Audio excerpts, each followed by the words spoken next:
नमस्कार, मी विशाल पाटील। झिरो ओव्हरच्या विशेष भागामध्ये आपल्या सगळ्यांचं स्वागत। सुरुवात मुंबईकरांची झोप उडवणाऱ्या मुसळधार पावसाची। मुंबईमधल्या धुवाधार पावसासह राज्यातल्या पावसाच्या बातम्या पाहणार आहोत। मात्र सुरुवात मुंबईपासून। आठवड्याची सुरुवातच मुंबईकरांच्या स्पिरिटला पुन्हा एकदा आव्हान देणारी ठरली, कारण रविवारी मध्यरात्री मुंबईसह उपनगरांमध्ये जोरदार पावसाला सुरुवात झाली। अनेक भागांमध्ये सोसाट्याचा वारा, तर कुठे विजांचा कडकडाट, एखाद्या चक्रीवादळाची आठवण व्हावी असा पाऊस काही भागामध्ये कोसळत होता।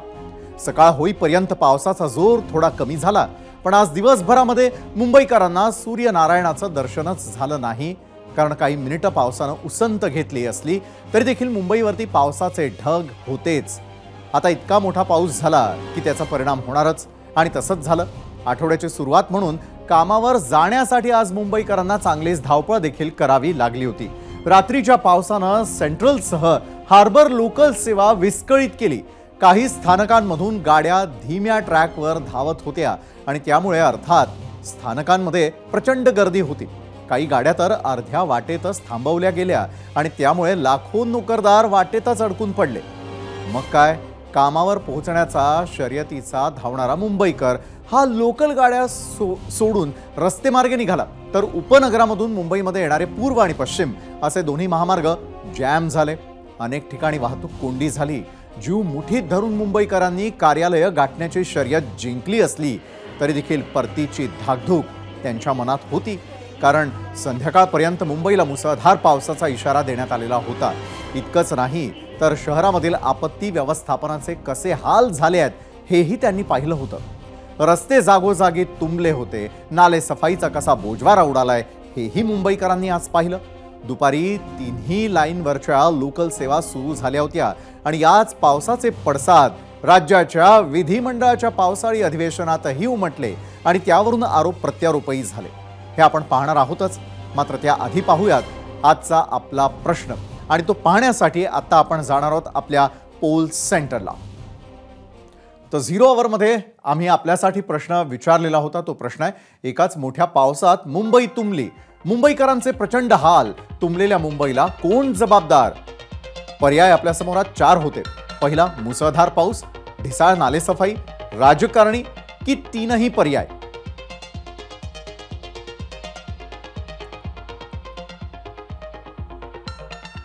तर याच प्रश्नावरती मुंबईकरांनी नेमक्या काय प्रतिक्रिया दिलेल्या आहेत, मुंबईच्या याच स्थितीवरती राजकारण कसं रंगलं, हे सगळं आपण पाहणार आहोत। मात्र त्याआधी अवघ्या काही मिनिटांपूर्वी आलेली अत्यंत महत्त्वाची अपडेट, आणि ती म्हणजे मुंबईला आणखी 2 तास रेड अलर्ट आहे। इतकंच नव्हे तर कोकणातही पुढचे काही तास धोक्याचे आहेत। पण उद्या काय स्थिती आहे, हवामान विभागाच्या माहितीनुसार उद्याचा अलर्ट पाहूयात, आणि त्यासाठी आपण आत्ता जाणार आहोत आपल्या मीडिया सेंटरला।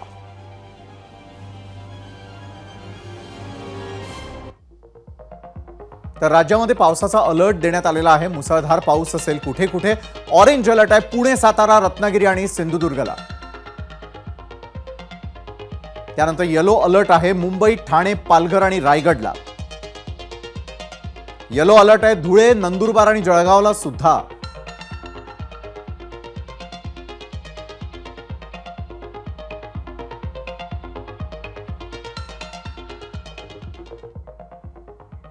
म्हणजे काय, तर पुणे, सातारा, रत्नागिरीत आणि सिंधुदुर्ग सोडलं तर संपूर्ण राज्यामध्ये आता येलो अलर्ट आहे, आणि त्याच येलो अलर्टचा अर्थ म्हणजे जोरदार पाऊस होऊ शकतो। पण आजच्या तुलनेमध्ये पावसाचं प्रमाण नक्कीच कमी राहील असा अंदाज हवामान खात्यानं व्यक्त केलेला आहे। यासह आता पुन्हा एकदा वळूयात मुंबईतल्या पावसाकडे, कारण इथे आत्ताही रेड अलर्ट आहे। अनेक शहरातील अनेक ठिकाणी जोरदार पावसाचा अंदाज आहे, तर अनेक भागांमध्ये सुरू झालेला आहे। आता नेमकी काय स्थिती आहे मुंबईची ते जाणून घेण्यासाठी आपण आता जाणार आहोत आपल्या गेस्ट सेंटरला, जिथे आमचे प्रतिनिधी अक्षय भाटकर आपल्या सोबत असणार आहेत। गेस्ट सेंटरला आपण आमंत्रित करूयात अक्षयला। अक्षय, मुंबईची सद्य परिस्थिती काय आहे पावसासंदर्भातली?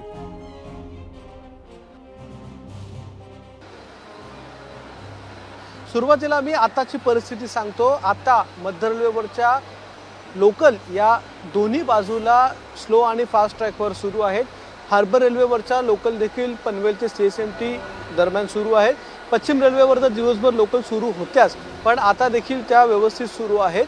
आता दिवसभर काय झालं तर मध्य रेल्वेवर प्रचंड पाऊस पडलेला होता उपनगरांमध्ये, मुंबईच्या दक्षिण मुंबईमध्ये। यामुळे सायन आणि कुर्लाच्या दरम्यान तसंच भांडूप आणि नाहूरच्या दरम्यान सकाळच्या सत्रामध्ये मोठ्या प्रमाणात पाणी साचलं होतं।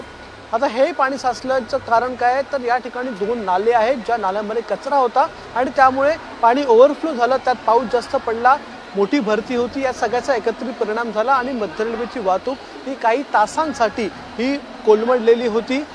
जे फास्ट ट्रॅक आहे त्या फास्ट ट्रॅकवरची वाहतूक तर दुपारपर्यंत ही बंद होती, दुपारनंतर ती सुरू करण्यात आली। याचा फटका हा एक्सप्रेस गाड्यांना प्रचंड प्रमाणात बसला। दिवसभरात तब्बल 100 ते 150 लोकल या रद्द करण्यात आलेल्या आहेत, तर दुसरीकडे 9 एक्सप्रेस गाड्या रद्द करण्यात आल्या, 30 एक्सप्रेस गाड्या बदललेल्या वेळापत्रकानुसार चालवल्या गेल्या। हार्बर रेल्वेवर तर यापेक्षा भीषण परिस्थिती होती, कारण की त्या ठिकाणी संध्याकाळपर्यंत लोकल धावत नव्हती। मानखुर्द ते वडाळा या 2 सेक्शनच्या दरम्यान चुनाभट्टी ते पाणी भरलेलं होतं, त्यामुळे पनवेल ते मानखुर्द ह्याच सेक्शन जो आहे तो दिवसभर सुरू होता। पश्चिम रेल्वेवर देखील 10 ते 15 मिनिटं वाहतूक उशिराने होती। संध्याकाळी मात्र ही जी वाहतूक आहे ती आता पूर्वपदावर आलेली आहे। अशा प्रकारे संपूर्ण दिवसभर आज प्रचंड बरसलेला पाऊस, मोठी भरती आणि नाल्यांमधला कचरा यामुळे मुंबईकर प्रवासी हे वेठीस धरले गेले। अनेक ठिकाणी प्रवासी रखडले। सकाळच्या सत्रामध्ये याचे प्रमाण खूप होतं, मात्र नंतर हळूहळू गाड्या सुरू झाल्या, त्यामुळे आता देखील परिस्थिती ही थोडी निवळलेली आहे। गाड्या या 15 ते 20 मिनिटं उशिराने सुरू आहेत, मात्र त्या धावत आहेत, हेच मुंबईकरांचं सुदैव समजावं लागेल। नक्कीच धन्यवाद अक्षय, आपण दिलेल्या या सविस्तर माहितीसाठी। तर मुंबईमध्ये आत्ता जरी जनजीवन धीम्या गतीनं का होईना सुरळीत होतंय, पण आज पहिल्याच मोठ्या मुसळधार पावसानं मात्र दरवर्षाप्रमाणे मुंबईची दैना केली।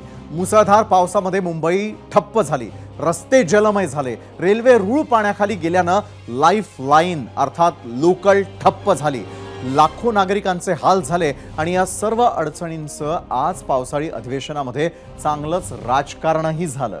पालिकेच्या नाले सफाईच्या दाव्यानंतर विरोधक आणि सत्ताधारी आमने सामने आले। जेव्हा आमच्या सरकारच्या काळामध्ये पाणी भरायचं तेव्हा आम्हाला जबाबदार ठरवलं जायचं, आता जबाबदार कोण असा सवाल थेट सुनील प्रभूंनी उपस्थित केला। त्यांच्या या आरोपांवर मंत्री उदय सामंत यांनी त्यांना प्रत्युत्तर दिलेलं आहे, पाहूया।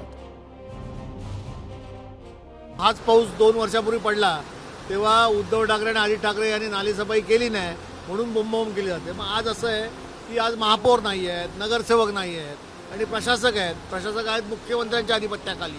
मग आम्ही असं म्हणायचं का की मुंबईत आज जे पाणी तुंबलेलं आहे त्याला भाजपा, शिंदे गट हे जबाबदार आहेत, मुख्यमंत्री जबाबदार आहेत, मुंबई महानगरपालिकेचे आयुक्त जबाबदार आहेत, असं म्हटलं चालेल?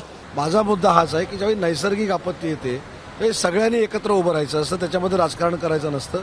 आणि पावसाचा देखील फेक नरेटिव्ह सेट करण्याचा बालिशपणा काही लोक करत आहेत, त्यांना मला विनंती करायची आहे, सरकार या सगळ्या परिस्थितीवर नजर ठेवू नये। मुख्यमंत्र्यांनी बैठका घेतलेल्या आहेत, पालकमंत्र्यांना बैठका घेण्याच्या सूचना दिलेल्या आहेत, दोन्ही उपमुख्यमंत्री या सगळ्या परिस्थितीवर नजर ठेवू नये। मुंबईकरांना सामना करावा लागलेल्या या अडचणींसाठी मुंबई भाजप अध्यक्ष आशिष शेलारांनी मुंबई महापालिका अधिकाऱ्यांना जबाबदार धरलं। तसंच 25 वर्ष BMCवर सत्ता असलेल्या उबाठा सेनेचा हलगर्जीपणा सुद्धा जबाबदार असल्याचा आरोप त्यांनी केला। तर शिवसेना ठाकरे पक्षाचे आमदार सचिन अहिर यांनी नाले सफाईसाठी खर्च केलेले कोट्यवधी पाण्यात गेल्याची टीका केलेली आहे, पाहूया। महानगरपालिका प्रशासनातले अधिकारी डोळेझाक करतायत, कंत्राटदार धुळफेक करतोय आणि जी प्लॅनिंग, जी योजना मुंबईत पाणी तुंबूच नये म्हणून उबाटा सेनेने दुर्लक्षित केलेली आहे। आणि म्हणून जे आकडे साफसफाईचे दिले गेले ते रतन खत्रीचे आकडे आहेत।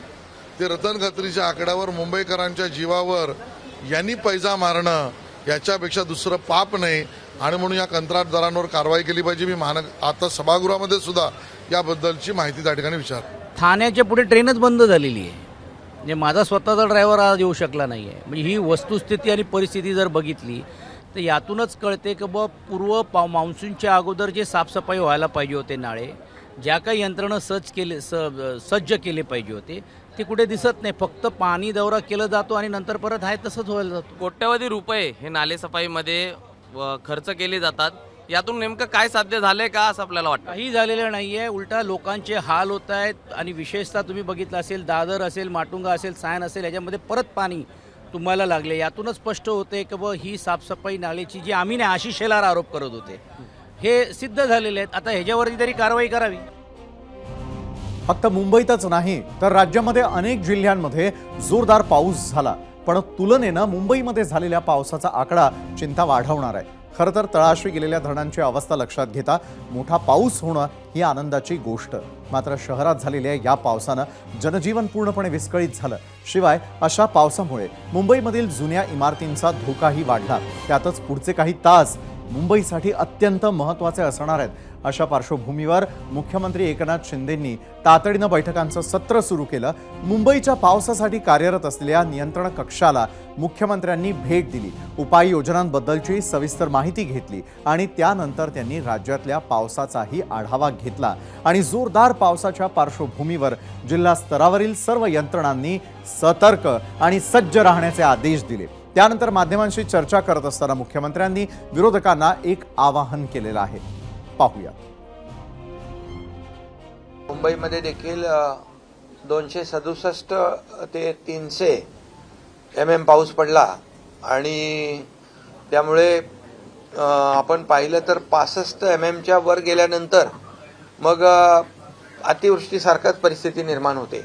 परंतु इकडे तर 267 पेक्षा जास्त म्हणजे एव्हरेज 300 mm पर्यंत पाऊस पडलेला आहे. रेल्वे आणि BMC आणि स्टेट डिझास्टर या सर्वांनी मिळून जवळपास रेल्वेचे 200 पंप सुरू आहेत आणि BMCचे 481 पंप सुरू आहेत.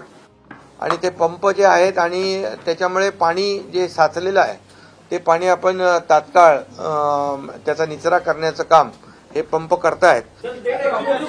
बारिश का इतना ही मैं कहता हूँ, इसमें कोई राजनीति ना लाए. ये राजनीति करने का समय नहीं है, ये लोगों को मदद करने का समय है.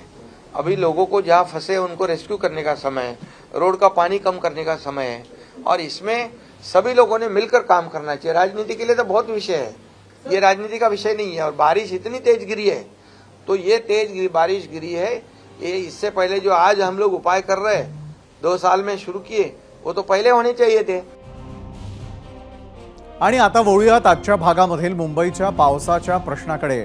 आम्ही विचारलेल्या प्रश्नावरती तुम्ही दिलेल्या प्रतिक्रिया पाहण्यासाठी आपण आता जाणार आहोत आपल्या मीडिया सेंटरवर. तुम्ही कशा प्रकारे व्यक्त झालेला आहात ते आपण आता पाहूयात. आम्ही प्रश्न विचारला होता, एकाच मोठ्या पावसात मुंबई तुंबली, मुंबईकरांचे प्रचंड हाल, तुंबलेल्या मुंबईला कोण जबाबदार? आज 2 नव्हे तर 4 पर्याय तुमच्या समोर होते. त्यामध्ये एक्सवरती भगवान शेळके म्हणतायत, ट्रेनमध्ये खाऊन ट्रॅकवर प्लास्टिक फेकणारे लोक सगळ्यात जास्त जबाबदार आहेत, त्या प्लास्टिकमुळे नाले तुंबतात. शरद हनुमान सोळंके म्हणतात, वर्षानुवर्षे पावसाळ्यामध्ये मुंबईचे असेच हाल असतात, मग शासन कारभार कुणाचाही असो. युट्यूबवरती अमित टोमणे म्हणतात, आपण पण तेवढेच कारणीभूत आहोत, कचरा नाल्यामध्ये नाही टाकला तर पाणी तुंबणार नाही. त्यानंतर कोरे म्हणतात, किती दिवस राजकारणी लोकांना दोष देणार, आपण जबाबदार नाही का, प्लास्टिकमुळे हे होणारच. त्यानंतर नागेश वाघमोडे म्हणतात, सामान्य जनता जबाबदार आहे, जी प्लास्टिक पिशव्या बाटल्या गटारात टाकतात. तुषार आंबरे म्हणतात, मुंबईकर पण जबाबदार आहेत. फेसबुकवरती योगेश पाटील लिहितात, BMCचा कारभार सरकार चालवत आहे तर कोण जबाबदार असणार. त्यानंतर इंस्टाग्रामवरती जावेद शेख म्हणाले, पाऊस सोडून याला सर्व कारणीभूत आहे. उज्ज्वल कुमार भारतीय म्हणतात, सरकारनं मुंबईत तुंबणार नाही याची शाश्वती दिली होती, पण तशा उपाययोजना केल्या नाही.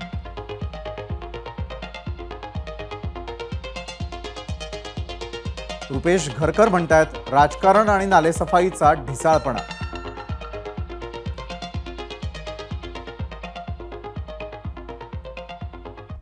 इकडे मुंबई पुन्हा एकदा धावू लागली, मात्र पावसाचा धोका कायम आहे. अशा स्थितीमध्ये शिवसेना उद्धव बाळासाहेब ठाकरे पक्षाच्या आमदारांनी केलेले आरोप आणि भाजप शिवसेनेनं दिलेली उत्तरं आपण पाहिली. मात्र खरंच आजच्या स्थितीला कोण जबाबदार आहे यावर चर्चा करण्यासाठी आज आपण आपल्या सोबत आमंत्रित केलेला आहे ठाकरे गटाचे आमदार सुनील शिंदे यांना. सुनीलजी, आपलं स्वागत आहे आजच्या 0 अवरमध्ये. पहिला प्रश्न मला अर्थातच विचारायचा आहे. मुंबईमधली परिस्थिती आज संपूर्ण महाराष्ट्रानं पाहिलेली आहे. ही परिस्थिती पाहता लोकप्रतिनिधी म्हणून तुमची पहिली प्रतिक्रिया काय आहे? ह्या सगळ्या गोष्टी आम्हाला अपेक्षित होत्या. याचं कारण एक सामाजिक कार्यकर्ते, राजकीय कार्यकर्ते म्हणून आम्ही अनेक वर्ष या सगळ्या गोष्टीचा अनुभव घेतोय. या वर्षी विशेष करून एकतर निवडणुकीचं वर्ष, त्या ठिकाणी प्रशासक बसलेला आहे. पावसाळ्यापूर्वी त्या ठिकाणी प्रशासक बसले, नवीन प्रशासक आले पूर्वीचे जाऊन, त्यांच्या परीने त्यांनी काही ठिकाणी या सगळ्यावरती उपाययोजना करण्याचा प्रयत्न केला. परंतु ज्या मोठ्या प्रमाणावरती मोठे नाले असतील, छोटे नाले असतील, त्याच्यानंतर पर्जन्य जलवाहिन्या असतील, मलनिस्सरण वाहिनी असतील, मग छोट्या मोठ्याच्या अनेक वेगवेगळ्या प्रकारच्या ह्या सगळ्या यंत्रणा आहेत. अनेक वर्ष या ठिकाणी आम्ही ज्यावेळेला या प्रशासकाच्या ऐवजी त्या ठिकाणी लोकप्रतिनिधी, नगरसेवक म्हणून बसले होते, ही सगळी मंडळी यांच्या समन्वयातनं आम्ही त्या ठिकाणी आपापल्या मतदारसंघातील ही सगळी कामं पावसाळ्यापूर्वी झाली आहेत की नाही, नालेसफाई असेल, पर्जन्य जलवाहिनी, त्याच्यानंतर मलनिस्सरण वाहिनी, रस्त्याच्या कडेचे वॉटर टेबल असतील किंवा रेल्वेच्या आजूबाजूचे जे कलवट असतील, या सगळ्याची मोठ्या प्रमाणावरती साफसफाई व्हायला पाहिजे होती. दुर्दैवाने ती झाली नाही ते नाही, परंतु फुटपाथवरील खड्डे असतील, रस्त्यावरील खड्डे असतील, या सगळ्याकडे कुठेतरी लोकप्रतिनिधी म्हणून त्या ठिकाणी नगरसेवक बघायचे, आम्ही बघायचो. आम्ही आमच्या परीने निश्चित प्रयत्न केले, परंतु निवडणुकांमध्ये ही वस्तुस्थिती आहे की निवडणुका आल्या, बरेचसे राजकीय कार्यकर्ते तिथे बिझी राहिले. परंतु प्रशासनाचं हे काम होतं. एका बाजूला प्रशासन आम्हाला सांगत होतं की आम्ही या सगळ्या गोष्टीची काळजी घेतोय, सगळं करतोय, परंतु काही झालेलं नाही. तुम्हाला उदाहरण देतो, ह्या सगळ्याचं एक उदाहरण देतो. वरळीमध्ये एक मोठा नाला आहे, त्याला रेसकोर्स नाला म्हटलं जातं, NSCI क्लबच्या मागे. दरवर्षी ह्या नाल्यामध्ये छोटा तराफा टाकून तिथनं गाळ काढला जातो. एक उदाहरण देतो, अशा पद्धतीने सगळ्या मुंबईत कामं झालेली आहेत. हा नाला तिथे ज्या कॉन्ट्रॅक्टरला काम दिलं होतं त्याने साफ तर केलंच नाही. त्याने काय केलं, कडेकडेचा सगळा गाळ असतो तो मध्ये सेंटरला आणला आणि सेंटरला फार मोठा असं एक खोलगट भाग आहे, त्याच्यामध्ये तो सगळा दाबून टाकला. म्हणजे ही सगळी ज्यानं जे काम दिलं ज्या हेतूने, त्या हेतूने ते काम झालेलंच नाही. तो गाळ वर काढला गेलाच नाही, आहे तिथे दाबून ठेवला गेला. त्याचे फोटो काढले गेले. एक्झिक्युटिव्ह इंजिनियरशी आम्ही या बाबतीत बोललो तर त्यांनी सांगितलं आम्ही कॉन्ट्रॅक्टरला फाईन केलेला आहे, कारवाई केलेली आहे. ही थातूरमातूर कारवाई असते. अशा तऱ्हेने ह्या मुंबईमध्ये, मुंबईच्या उपनगरात असो, शहरात असो, अशा तऱ्हेने कामं केली गेली. त्यांच्यावर कोणाचा अंकुश नव्हता. आणि त्या ठिकाणी काही अधिकाऱ्यांनी त्या ठिकाणी आपली मनमर्जी चालवली, स्वतःचा हेतू स्वार्थ करून घेतला आणि आज तुंबईकर झालेल्या त्या संकटाला आपल्याला सामोरं जावं लागतं. बरं, पण आरोप प्रत्यारोप होत राहतील. मला पुढचा प्रश्न तुम्हाला विचारायचा आहे की या संपूर्ण परिस्थितीला मग कोण जबाबदार आहे?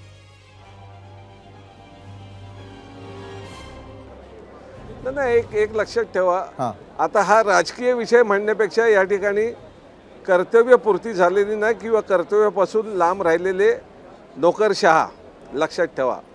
आणि त्यांना राजकीय कार्यकर्ते किंवा लोकप्रतिनिधी आम्ही काय सूचना करत होते त्याला केराची टोपली दाखवली. याचं कारण यांना या शासनाकडून अभय आहे. अशा गोष्टींसाठी या शासनाकडून अभय आहे, कारण या ठिकाणी अशा तऱ्हेने त्यांना कळून चुकलं आहे. आपण काही केलं तरी या ठिकाणी आपल्यावरती कारवाई होण्याची आपल्याला भीती वाटत नाही, कारण मोठ्या मोठ्या प्रकरणात कारवाई होण्याच्या ऐवजी त्या ठिकाणी बऱ्याच लोकांना क्लीन चिट दिले गेले.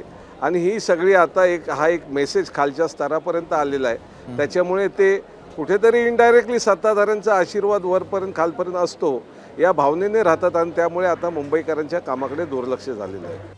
नाही, पण सुनीलजी, मगाशी तुम्ही पहिल्या प्रश्नाचं उत्तर देत असताना एक मुद्दा उपस्थित केलेला होता, महापालिकेच्या निवडणुका. महापालिकेच्या निवडणुका आधी झाल्या असत्या किंवा आत्ता झाल्या असत्या तर त्याचा आपल्याला कितपत फायदा झाला असता असं तुम्हाला वाटतं? म्हणजे तेही एक कारण असू शकतं का मुंबईकरांच्या या अवस्थेला?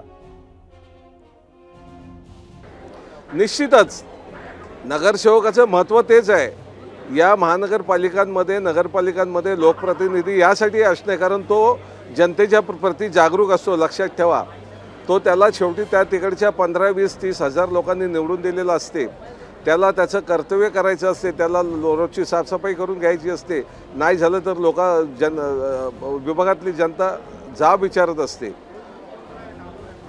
प्रत्येक कामाप्रती आजकाल ही जनता त्या लोकप्रतिनिधींना जाब विचारत असते, कारण तो लोकप्रतिनिधी जनतेमध्ये फिरत असतो. प्रशासक किंवा प्रशासनातले अधिकारी हे जनतेमध्ये फिरत नाहीत. हे यांच्याकडे येणाऱ्या पेपरच्या आधारे किंवा तक्रारीच्या आधारे काम करतात.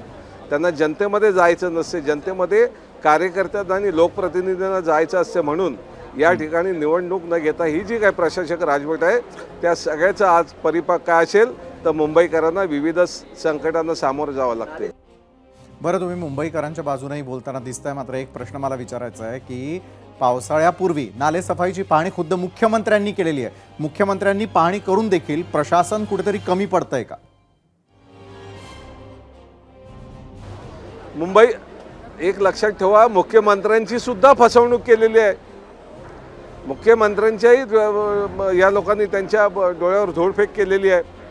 अशा तऱ्हेने कुठेही नालेसफाई आम्ही तर फार मोठ्या प्रमाणावर पाहिलेली नव्हती. आम्ही या शहरामध्ये फिरतो, आम्ही लोकांना प्रश्न विचारायचो की यावेळेला पाहिजे त्या प्रमाणावरती पावसाळ्यापूर्वी ज्या काही गोष्टीची प्रिकॉशन घेतली जात होती ती यंदा कुठेही दिसत नाही. आणि त्याच्यामुळे मगाशी बोलल्याप्रमाणे हे संकट आम्हाला अपेक्षित होतं. परंतु जरी संकट आलं तरी याच्यातनं आपल्याला बाहेर काढण्यासाठी कुठेतरी धडपडायला पाहिजे. पुढे येणाऱ्या दिवसात आपण जसं बोललात की येणाऱ्या दिवसात पावसाचं प्रमाण अधिक असेल, हा त्रास त्यावेळेला होऊ नये म्हणून आताच प्रशासनाने सावध व्हायला पाहिजे, ॲक्टिव्ह व्हायला पाहिजे, हे माझं सांगणं आहे. बरं, भाजपचे आशिष शेलार ज्यावेळेला एबीपी माझाशी बोलत होते, एबीपी माझाशी बोलताना त्यांनी एक महत्त्वाचा मुद्दा उपस्थित केला. महापालिकेमध्ये उद्धव ठाकरेंची सत्ता असताना देखील 25 वर्ष ही सत्ता उपभोगल्यानंतरही आज जे मुंबईकरांना भोगावं लागतंय त्यासाठी जबाबदार असल्याचा देखील थेटपणे त्यांनी मुद्दा मांडलेला आहे. उत्तर आहे आपल्याकडे? अरे 25 वर्षात आमच्यासोबत ते पण होते ना. 25 वर्षात त्यांनी आमच्या बरोबरीने काम केलंय ना. स्टँडिंग कमिटी असेल, उपमहापौर असेल, अनेक गोष्टी त्यांच्याकडे पण होत्या ना. त्याच्यामुळे आमच्याकडे बोट दाखवताना 4 बोटं तुमच्याकडे आहेत. आता या ठिकाणी राजकारण करण्यापेक्षा मुंबईकरांसमोरती हे जे वेगवेगळं संकट उभं राहतं आहे, पाणी तुंबण्याचं असेल, कचऱ्याचं असेल, मग यामुळे निर्माण होणारी रोगराई असेल, या सगळ्यांवरती या ठिकाणी कशा तऱ्हेने प्रशासनाला राबवून उपाययोजना करता येईल त्याच्याबद्दल आता कुठेतरी विचार केला पाहिजे. केवळ दोष देऊन फायदा नाही. एक आहे याच्यामध्ये की नैसर्गिकरित्या अलीकडच्या काळामध्ये पावसाचं प्रमाणही पूर्वी एका तासामध्ये समजा 40-50 mm पाऊस पडत असे, आज तो 100 mm पर्यंत जातोय. पण हे सगळं आपल्यासमोर आकडेवारी आहे. गेल्या 2-2, 3-3 वर्षातली आकडेवारी आहे, तरी प्रशासन सावध होत नाही. हे मुंबईकरांचं दुर्दैव आहे. बरोबर आहे, दुर्दैव आहे असं आपण म्हणताय. धन्यवाद सुनील शिंदेजी, एबीपी माझा बरोबर आपण झिरो अवरच्या माध्यमातून बोललात त्यासाठी खूप खूप धन्यवाद. तर आम्ही विचारलेल्या या प्रश्नावरती तुम्ही दिलेला कौल काय आहे तो कौल पाहण्यासाठी आपण आता थेट जाणार आहोत आपल्या पोल्स सेंटरवर. जनतेनं काय कौल दिलेला आहे? प्रश्न होता, एकाच मोठ्या पावसात मुंबई तुंबली, मुंबईकरांचे प्रचंड हाल, तुंबलेल्या मुंबईला कोण जबाबदार आहे? एकूण मतं आपल्याला युट्यूबवर मिळालेली आहेत 32,000. मुसळधार पावसाला जबाबदार धरती आहेत 14% जनता, ढिसाळ नालेसफाईला 14%, राजकारणी 56% म्हणजे सर्वाधिक, तीनही पर्याय असं 16% जनतेचं म्हणणं आहे. तुम्ही दिलेला हा कौल आपण यावेळेला पाहतोय. इंस्टाग्रामवरती एकूण मतं प्राप्त झालेली आहेत 4,000 मतांची विभागवारी जर आपण पाहिली, मुसळधार पावसाला जबाबदार धरलंय 25% जणांनी, ढिसाळ नालेसफाई म्हणतात 20%, 34% राजकारणी, तीनही पर्याय 21%. त्या पाठोपाठ पुढच्या प्रतिक्रिया आपल्याला मिळालेल्या होत्या एक्सवरती जो कौल तुम्ही दिलेला आहे त्या कौलला जर आपण पाहिलं तर राजकारणी 38% म्हणजे सर्वाधिक, मुसळधार पाऊस 11%, 21%, ढिसाळ नालेसफाई आणि तीनही पर्याय 30%.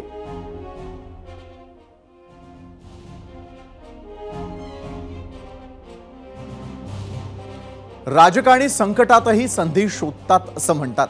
त्यातही जर ते विरोधी बाकांवर असतील तर हा गुण जास्त जोमात असतो. याचा अनुभव जसा पाऊस कमी झाल्यावरती येतो तसाच मुंबईत तुंबल्यावर सुद्धा येतो. पावसाळ्यापूर्वी नालेसफाईचे मोठमोठाले दावे केले जातात, पण ते दावे पहिल्याच पावसामध्ये उघडे पडतात. एका मोठ्या पावसाचा फटका मुंबई लोकल, रस्ते वाहतूक सगळ्याला बसतो. सामान्य मुंबईकरांना त्रास आणि मनस्ताप सहन करावा लागतो. विरोधात असलेला पक्ष टीका करतो तर सत्ताधारी विरोधकांवरती सवाल उपस्थित करतो. हा खेळ सुरूच आहे. नालेसफाईमध्ये 5 वर्षात 1000 कोटींचा भ्रष्टाचार झाला असा दावा राज्यात ठाकरे सरकार असताना भाजपच्या आशिष शेलारांनी केलेला होता. तर नालेसफाई नाही, ही तर हातकी सफाई आहे असा आरोप काँग्रेस नेत्या वर्षा गायकवाड यांनी शिंदे सरकारवर केला होता. गेली 5-10 नाही तर 25 ते 30 वर्ष मागं गेलात तरी चेहरे बदललेले दिसतील, पण आरोप प्रत्यारोप तुम्हाला हेच दिसतील. या सगळ्या नादामध्ये मूळ प्रश्न बाजूला राहतो आणि त्यात सामान्य मुंबईकर नेहमी भरडला जातो. हे चित्र लवकर बदलेल अशी शक्यता तर कमी आहे, पण ते लवकरात लवकर कधी ना कधी बदलेल अशी आशा करायला काही हरकत नाही आहे. मुंबईमध्ये पावसानं कसा धुमाकूळ घातला हे आपण पाहिलं. आता महाराष्ट्राच्या इतर विभागांमध्ये काय स्थिती होती त्यावर एक नजर टाकणार आहोत. सुरुवात करूयात स्वराज्याची पहिली राजधानी किल्ले रायगड पासून. रायगड जिल्ह्यामध्ये बऱ्याच ठिकाणी मुसळधार पाऊस कोसळला. अनेक नद्या तुडुंब भरून वाहताना दिसल्या. किल्ले रायगडावरती सुद्धा वरुण राजा मनसोक्त बरसला. अगदी ढगफुटी सदृश पाऊस झाला असंही अनेकांनी सांगितलं. त्यातही एक व्हिडिओ कालपासून बराच व्हायरल झालेला आहे. त्यात किल्ले रायगडावरील महादरवाजामधून पायऱ्यांवरून खाली वाहणाऱ्या पाण्याचं रौद्र रूप पाहायला मिळालं. पाण्याचा वेग एवढा होता की पर्यटनासाठी आलेले काही शिवभक्त थोडक्यात बचावले. अनेक पर्यटक रायगडावर असतानाच मुख्य पायऱ्यांवरील काही भागात धबधब्यासारखे पाण्याचे लोंढे वाहू लागले. काही पर्यटक आपला जीव धोक्यात घालून या पाण्याच्या लोंढ्याशी लढत वाट काढताना दिसले. हे पर्यटक सुखरूप बाहेर पडले आणि त्या व्हायरल व्हिडिओमधील सुटकेचा थरार आता आपण पुन्हा एकदा पाहूयात.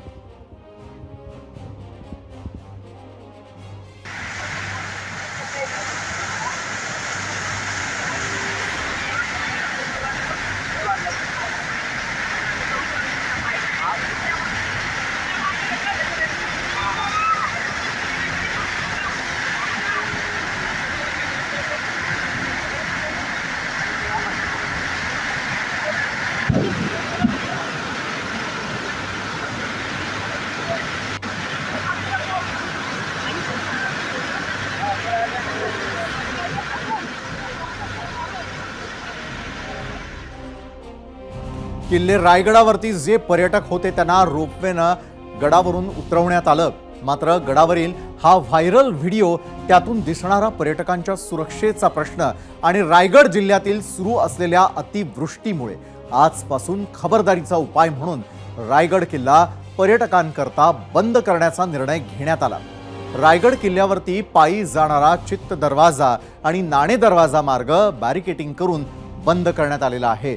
मुख्य प्रवेशद्वारावर आणि महत्त्वाच्या ठिकाणी आवश्यक पोलीस बंदोबस्त नेमण्यात आलेला आहे. तसंच गडावर जाण्यासाठी रोपवे प्रशासनाकडून बंद करण्यात आलेलं आहे.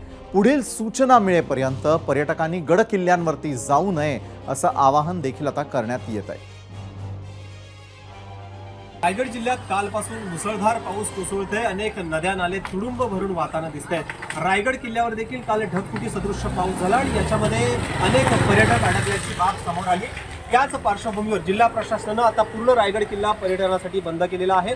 संपूर्ण पोलीस प्रशासन देखील या ठिकाणी सज्ज असल्याचं बघायला मिळते. रायगड किल्ल्याची मुख्य पायवाट असेल किंवा रोपवेचा मार्ग देखील आता पूर्ण पर्यटनासाठी बंद केलेला आहे.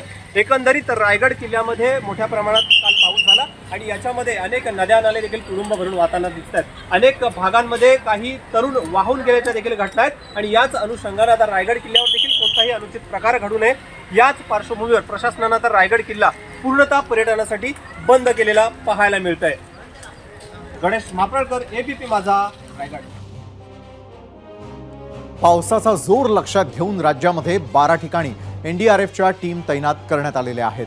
मुंबईसह कोकणामध्ये रायगड जिल्ह्यामधील महाडमध्ये 1 टीम, रत्नागिरी जिल्ह्यामधील चिपळूणमध्ये 1 टीम आणि सिंधुदुर्ग जिल्ह्यामधील कुडाळमध्ये 1 टीम तैनात करण्यात आलेली आहे. यासोबतच कोल्हापूर, सांगली, सातारा, नागपूरमध्ये देखील एनडीआरएफच्या टीम तैनात करण्यात आलेल्या आहेत। तर आत्ताच आलेली अपडेट म्हणजे उद्या रत्नागिरी जिल्हाधिकाऱ्यांनी जिल्ह्यातील सर्व शाळा आणि महाविद्यालयांना सुट्टी जाहीर केलेली आहे।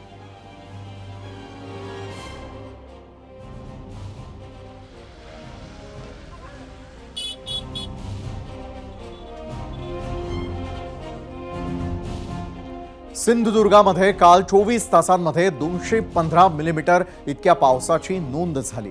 मुसळधार पावसामुळे आंबोली घाटात धबधब्यांनी रौद्र रूप धारण केल्याचं चित्र समोर आलंय। आंबोली घाटात ठिकठिकाणी धबधबे ओसंडून वाहत असून आंबोली घाटातील रस्त्याला नदीचं स्वरूप प्राप्त केल्याचं दिसतंय।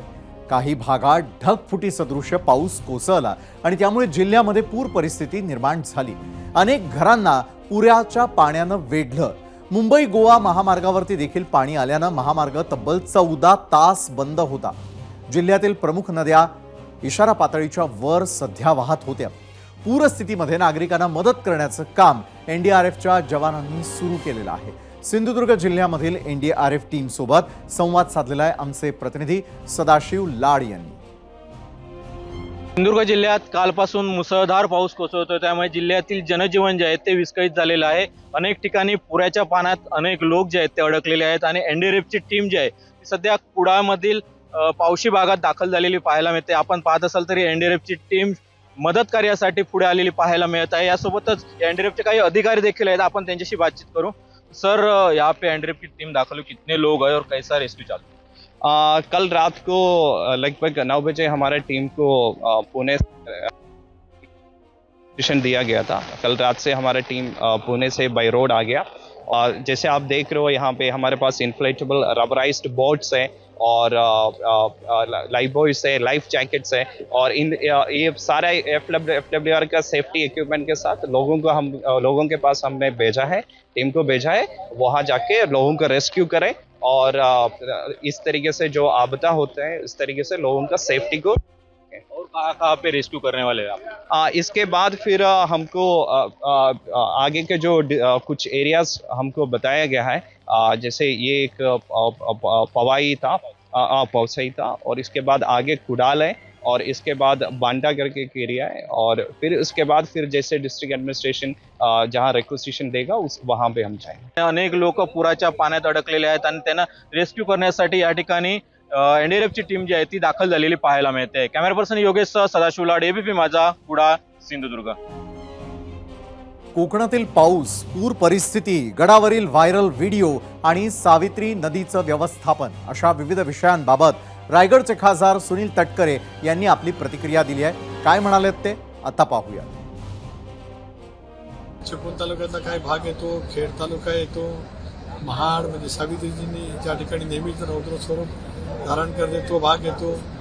मी राहतो तो परिसर कुंडलिका नदीचा, नागोंडाचा अंबा नदीचा, पेणच्या परिसरामध्ये भोगावती नदीचा, या सगळ्या परिसरामध्ये माहिती घेतलेली असतानाच पाऊस त्या ठिकाणी आहे, परंतु परिस्थिती पूर्णपणे नियंत्रणामध्ये आहे। सावित्री नदीचा गाळ काढण्यामुळे गेल्या वर्षी प्रचंड पाऊस होऊन सुद्धा नियमित पाऊस पडल्याच्या नंतर जेवढं महाड शहरामध्ये पाणी शिरतं त्याच्यापेक्षा अजिबात काही पाण्याचा शिरकाव त्या ठिकाणी झालेला नाही। त्यामुळे पुरापासूनच्या धोक्यामध्ये त्या शहरांना वाचवण्यामध्ये सरकारला नक्की यश आले, पण तरी सुद्धा आम्ही सगळेजण सतर्क आहोत।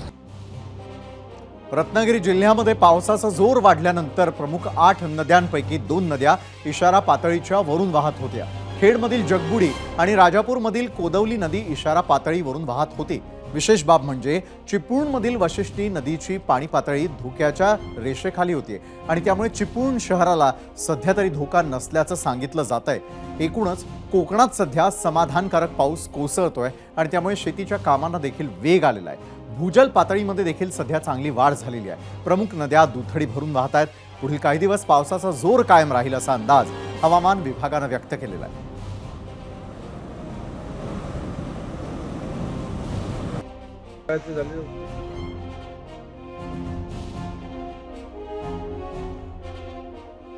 पावसाळा सुरू झाला की प्रत्येकाला आकर्षण असतं ते रत्नागिरी जिल्ह्यातील मार्लेश्वर मंदिरात शेजारील धबधबा।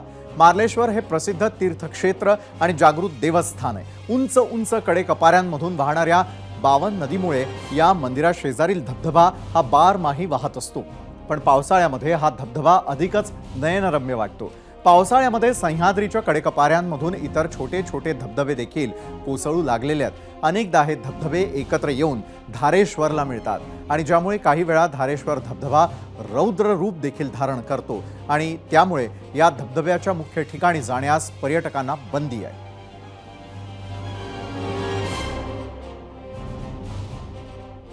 महाराष्ट्रासह शेजारी राज्य असलेल्या मध्य प्रदेशातही पावसाचा जोर पाहायला मिळाला।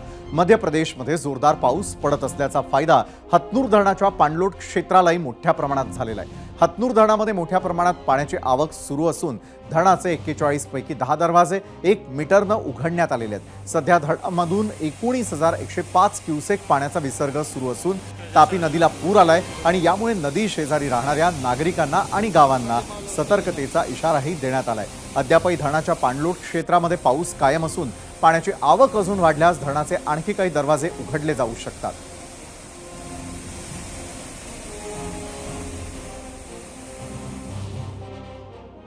तिकडे कोल्हापूर शहरामध्ये पावसाने विश्रांती घेतलेली आहे, मात्र घाट माथ्यावर जोरदार पाऊस सुरूच होता। कोल्हापूर जिल्ह्यामधील नद्या दुथडी भरून वाहत आहेत।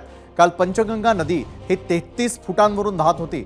पंचगंगा नदीनं आपलं पात्र पहिल्यांदाच सोडलेलं असून कोल्हापूर जिल्ह्यामधील सुमारे 56 बंधारे पाण्याखाली गेले आहेत आणि त्यामुळे जिल्हा प्रशासनानं नदी काठावरील ग्रामस्थांना सतर्कतेच्या सूचना दिलेल्या आहेत। एनडीआरएफचं एक पथक कोल्हापूरमध्ये दाखल झालं। या पथकाच्या माध्यमातून नागरिकांना सतर्क राहण्याच्या सूचना दिल्या जात आहेत। कोल्हापुरातील पंचगंगा नदीची ज्या ठिकाणाहून सुरुवात होते त्या प्रयाग चिखली इथल्या संगमावरील खास ड्रोन दृश्य आपण पाहतो आहोत। काल संध्याकाळी ही दृश्य ड्रोन कॅमेऱ्यामधून टिपण्यात आलेली आहेत। कोल्हापुरातील पावसाचा आणि नद्यांचा आढावा पंचगंगेच्या काठावरून घेतलाय आमचे प्रतिनिधी विजय केसरकर यांनी। कोल्हापूर जिल्ह्यातल्या नद्यांची पाणी पातळी ही वाढताना आपल्याला पाहायला मिळत आहे। कोल्हापूर जिल्ह्यातील सर्वच नद्या ह्या दुथडी भरून सध्या वाहत आहेत। पंचगंगा नदीने देखील आपलं पात्र आहे ते सोडलेलं आहे। सध्या पंचगंगा नदी ही 33 फुटांवरून वाहताना आपल्याला पाहायला मिळते। या सगळ्या कोल्हापूर जिल्ह्यातील जवळपास 56 बंधारे पूर्णपणे पाण्याखाली गेलेले आहेत आणि जिल्हा प्रशासनाने नागरिकांना सतर्कतेचा इशारा दिलेला आहे की ज्या बंधाऱ्यांवरती किंवा ज्या ठिकाणी पाणी आलेले आहे त्या ठिकाणी धोकादायक वाहतूक आहे ते करू नये। एकूणच जर बघितलं तर ज्यावेळी पंचगंगा नदी ही 39 फुटांना पोहोचते त्यावेळी ती इशारा दिला अशा पद्धतीचं समजलं जातं आणि ज्यावेळी हीच पंचगंगा नदी ज्यावेळी 43 फुटांवर पोहोचते त्यावेळी धोक्याची पातळी गाठली पंचगंगेनं असं देखील म्हटलं जातं आणि म्हणूनच कुठेतरी जिल्हा प्रशासनानं नागरिकांना सतर्कतेचा इशारा दिलेला आहे। कारण राधानगरी असेल, शाहूवाडी असेल, गगनबावडा असेल या ठिकाणी मात्र पावसाचा जोर आहे तो अजूनही कायम आहे। हवामान खात्यानं देखील कोल्हापूर जिल्ह्याला येलो अलर्ट दिलेला आहे। त्यामुळं कोल्हापूर जिल्हा प्रशासनाच्या वतीनं नागरिकांना सतर्कतेचा इशारा दिलेला आहे। जी गावं नदी काठावर आहेत त्यांना सतर्क राहण्याची सूचना आहेत त्या जिल्हा प्रशासनाच्या वतीनं दिलेल्या आहेत। विजय केसरकर, एबीपी माझा, कोल्हापूर। विदर्भामध्ये गेल्या 2 दिवसांपासून पावसाचा जोर पाहायला मिळतोय। बुलढाणा जिल्ह्यामधील घाटाखालील भागामध्ये मुसळधार पाऊस सुरू असून अनेक नदी नाले तुडुंब भरून वाहू लागलेले आहेत। काल रात्रीपासून पावसाचा जोर वाढल्यामुळे अनेक नद्यांना पूर आलाय। खामगाव तालुक्यामधील अनेक गावांना पुरानं वेढा घातलाय। गारडगाव इथे मुसळधार पावसामुळे नदीला आलेल्या पुराच्या पाण्यामध्ये अडकलेल्यांची पोकलेनच्या साह्यानं सुटका करण्यात आली। बुलढाणा जिल्ह्यामध्ये झालेल्या मुसळधार पावसामुळे पिंपरी गवली या गावाजवळील आवरचे धरण सांडवा पूर्ण क्षमतेने वाहत आहे आणि त्यामुळे गावामध्ये मोठ्या प्रमाणात पाणी देखील शिरलेलं आहे।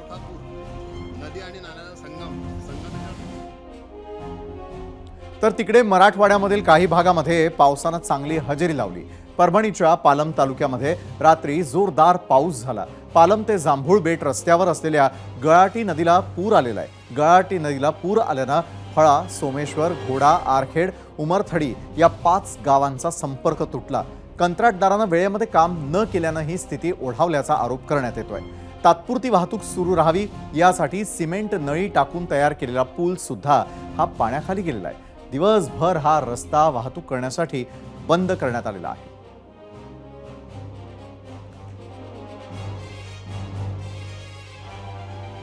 राज्याच्या काही भागामध्ये मुसळधार पावसामुळे जनजीवन विस्कळीत झालेलं असताना अनेक ठिकाणी बदललेलं हवामान पावसाच्या शिडकाव्यामुळे वातावरणात काहीसा गारवा पसरलाय। नाशिकच्या येवला तालुक्यामधील ममदापूर राजापूर वनक्षेत्रामध्ये पावसामुळे हिरवळ वाढलेली असून या भागामध्ये हरणं मुक्त संचार करत असल्याचे दृश्य अनुभवता येतात. हरणांचे मोठमोठाले कळप दिसत असल्यानं वनसंवर्धन क्षेत्रामध्ये पर्यटकांची गर्दी होऊ लागली आहे. याशिवाय रानमांजर, ससे अशा अनेक प्रकारचे पशुपक्षी या परिसरामध्ये पाहायला मिळतातच आहेत. तर या पशुपक्ष्यांचं संवर्धन होऊन त्यांची संख्या वाढावी, हरणांना हक्काचं घर असावं म्हणून गावकऱ्यांच्या सहकार्यानं शासनानं ममदापूर राजापूर परिसर वनसंवर्धन राखीव म्हणून घोषित केलाय. काहीशा प्रमाणात पडलेल्या पावसामुळे वन्य प्राण्यांच्या अन्न पाण्याची सोय झाली असली तरी अजून मोठ्या पावसाची प्रतीक्षा शेतकऱ्यांसह वन्य प्राण्यांना नक्कीच असणार आहे.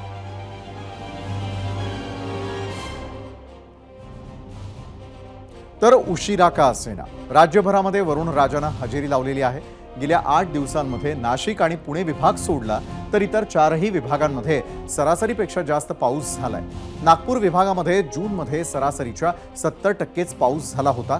तो बॅकलॉग या महिन्यामध्ये भरून निघेल अशी अपेक्षा. आता पावसाला लय सापडलेली आहे, ती कायम राहील अशी आशा करूया. जिथे जिथे गरज आहे तिथे जास्त ताण, जास्त ओढ दिली आहे त्या भागामध्ये तो बरसेल अशीही आशा करूयात. राज्यभरामधील पावसाचा आढावा घेतल्यानंतर आता जाता जाता राजकारणातली एक महत्त्वाची बातमी पाहूयात. 12 जुलैच्या विधान परिषद निवडणुकीमध्ये अपक्ष आणि छोट्या पक्षांना मोठं महत्त्व आलेलं आहे. बहुजन विकास आघाडी विधान परिषदेच्या निवडणुकीसाठी नेमक्या कोणत्या बाजूला हा प्रश्न अनुत्तरित आहे. बवियाच्या हितेंद्र ठाकूर यांनी गेल्या 2 दिवसांपासून विविध नेत्यांच्या भेटी घेण्यास सुरुवात केलेली आहे. हितेंद्र ठाकूर यांनी शरद पवारांची भेट घेतली. त्यासोबतच त्यांनी मिलिंद नार्वेकर, अजित पवार, देवेंद्र फडणवीस या मोठ्या नेत्यांच्या भेटी सुद्धा घेतल्यात. मुख्यमंत्र्यांच्या दालनामध्ये सुद्धा हितेंद्र ठाकूर उपस्थित होते. तसंच मुख्यमंत्री आणि उपमुख्यमंत्री देवेंद्र फडणवीस यांच्यासोबत बैठक संपल्यानंतर पालकमंत्री रवींद्र चव्हाण आणि हितेंद्र ठाकूर यांचीही बैठक झाली. बहुजन विकास आघाडीची 3 मतं गेम चेंजर ठरणार आहेत. त्यामुळे बहुजन विकास आघाडीनं आपल्याला पाठिंबा द्यावा यासाठी महाविकास आघाडी आणि महायुतीचे जोरदार प्रयत्न सुरू आहेत.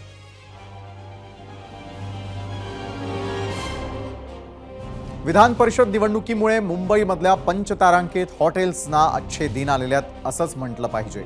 याचं कारण म्हणजे ठाकरे गट, भाजप आणि अजित पवारांची राष्ट्रवादी आपल्या आमदारांना हॉटेलमध्ये ठेवणार असल्याचं कळतंय. विधान परिषद निवडणुकीसाठी प्रत्येक मत महत्त्वाचं असतं आणि त्यामुळे कुठलीच रिस्क घ्यायची नाही अशी भूमिका ठाकरे गट, भाजप आणि अजित पवारांच्या राष्ट्रवादीनं घेतल्याचं दिसतंय. 2022च्या विधान परिषद निवडणुकीतही शिवसेनेनं आपल्या आमदारांना पवईच्या रेनिसान्स हॉटेलमध्ये ठेवलेलं होतं आणि याच निवडणुकीनंतर एकनाथ शिंदेंनी बंड केला आणि काही दिवसांमध्ये महाराष्ट्रामध्ये सत्तापालट झालं. तर राष्ट्रवादी काँग्रेसच्या आमदारांना विधान परिषद निवडणुकीसाठी हॉटेलमध्ये ठेवण्याची गरज नाही असं राष्ट्रवादी काँग्रेसच्या अजित पवार गटाचे प्रदेशाध्यक्ष सुनील तटकरे म्हणाले. तसंच महायुतीच्या 9 उमेदवारांना निवडून आणण्यासाठी महायुतीच्या नेत्यांनी रणनीती आखल्याचंही तटकरे म्हणाले. राष्ट्रवादीकडून असं काही 5 स्टार राहण्याची व्यवस्था वगैरे करण्याचं काही प्लॅन, कारण मागच्या निवडणुकात पाहिलं तर अशी खूप झालं होतं, खास करून 2 वर्षापूर्वीच. आम्हाला कधी 5 स्टारची आयोजन करण्याची कधी गरज भासली नाही.